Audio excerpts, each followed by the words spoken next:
Noah was a 10-year-old boy known for his curious mind and boundless imagination. Each visit to his grandmother's house was an adventure, as her vast attic was filled with forgotten treasures. One sunny afternoon, as golden rays filtered through the small, dusty windows, Noah discovered an antique watch hidden beneath a pile of old newspapers. The watch appeared to be broken, the hands motionless and the glass slightly cracked.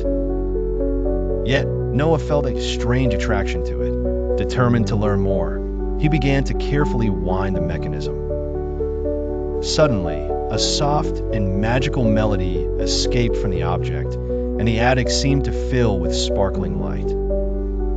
Before he could comprehend what was happening, Noah found himself transported to a breathtaking world, the land of lost time. It was a place where the sky changed color like a painter before his canvas, and where clocks of all shapes danced to the rhythm of lost seconds. There, Noah met a firefly with a crystalline laugh that shone with a warm, golden light. "My name is Lumie, and I watch over time," she sang, twirling around him. Intrigued and enchanted, Noah told her the story of the watch, but Lumie seemed worried. "Tick-Tock, the cunning shadow, lurks," she whispered. "He steals our precious memories and traps time in a rusty clock." Determined to save this magical world, Noah agreed to take on the challenge with Lumie by his side. On their way to the workshop of Zephyr, an old clockmaker owl, they crossed fields of quicksand where each grain represented a lost minute. Zephyr, adjusting his glasses, listened intently. "The key to repairing the heart of time lies in the memories locked away," he said gravely. "You must free them by confronting Tick-Tock. But be careful, he can manipulate time in many ways."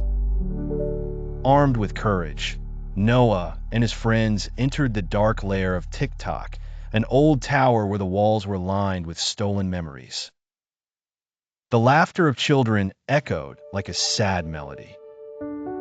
Tick-Tock, a sinister figure with piercing eyes, tried to hypnotize the boy, but Lumie, with her bright light, managed to disperse his shadow.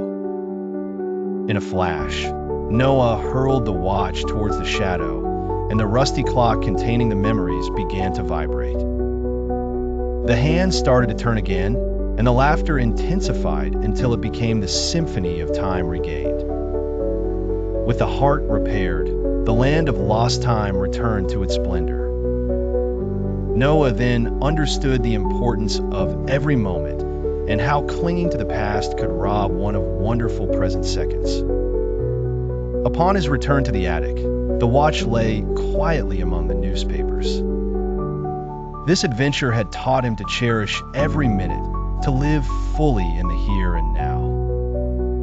Surrounded by the warmth of his grandmother, Noah knew that the most precious time was not that of a watch, but that which is shared with those we love.